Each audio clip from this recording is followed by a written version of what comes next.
नमस्कार, मैं doctor Yuvinder Sharma, senior proctologist, Piles to Smiles, Basant Kunj, New Delhi. आज मैं बात करूंगा कि फिशुला ट्रीटमेंट में एंटीबायोटिक और सर्जरी फेल क्यों हो जाते हैं और फिशुला सर्जरी के बाद स्टूल इनकॉन्टिनेंस जैसी कॉम्प्लिकेशन इतनी कॉमन क्यों है। एक और तो हम कहते हैं कि फिशुला इन्फेक्शन से डेवलप होता है और दूसरी ओर एंटीबायोटिक फिशुला ट्रीटमेंट में फेल हो जाते हैं। इसे समझने की कोशिश करते हैं। फिशुला में लंबे समय तक इन्फेक्शन रहने के कारण शरीर के हेल्दी टिश्यू में फाइब्रोटिक चेंजेस आने लग जाते हैं। फाइब्रोटिक चेंजेस का मतलब हार्ड और स्कार मार्क जैसा टिश्यू डेवलप होने से है। फाइब्रोटिक टिश्यू हार्ड होने के कारण और इसमें ब्लड सप्लाई कम होने के कारण इसमें एंटीबायोटिक ऑप्टिमम लेवल में पेनिट्रेट नहीं कर पाते हैं। जब बैक्टीरिया तक ऑप्टिमम लेवल में एंटीबायोटिक नहीं पहुंचेगा तो ऑब्वियसली इन्फेक्शन को हम पूरी तरह से इरेडिकेट नहीं कर पाएंगे। इसके बाद आता है फिशुला में सर्जरी फेल्योर।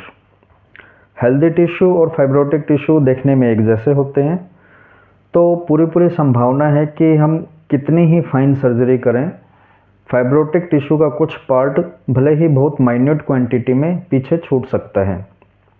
यह पीछे छूटा हुआ फाइब्रोटिक टिश्यू इन्फेक्टिव बैक्टीरिया का सोर्स तो होता ही है, तो फेवरेबल कंडीशन मिलते ही ये इन्फेक्टिव ऑर्गेनिजम्स दोबारा ग्रो करके फिशुला की रिकरेंस का कारण बनते हैं। यहाँ आपका यह जान लेना ज़रूरी है कि लगभग 20% केसेस में, यानी कि हर 5 में से 1 पेशेंट में फिशुला सर्जरी के बाद फिशुला की रिकरेंस देखने को मिलती है।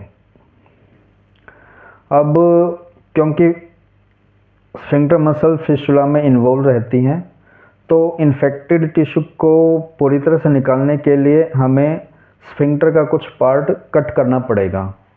जब यह कटिंग डीपर लेवल तक करनी पड़ती है तो स्फिंक्टर ज़्यादा डैमेज होने के कारण स्टूल इनकॉन्टिनेंस, यानी कि स्टूल पास करने पर कंट्रोल ना रहना और अपने आप से कपड़ों में लैट्रिन लीक होते रहना जैसी कॉम्प्लिकेशन देखने को मिलती हैं। इस प्रकार आज हमने फिशुला में एंटीबायोटिक और सर्जरी फेल होने के कारणों पर चर्चा की और साथ ही डिस्कस किया कि फिशुला सर्जरी के बाद स्टूल इनकॉन्टिनेंस जैसी कॉम्प्लिकेशन इतनी कॉमन क्यों है। हमारी अगली वीडियो में मैं बात करूंगा कि फिशुला के लिए क्षारसूत्र ट्रीटमेंट सर्जरी से बेहतरीन और सुविधाजनक विकल्प क्यों है। नमस्कार।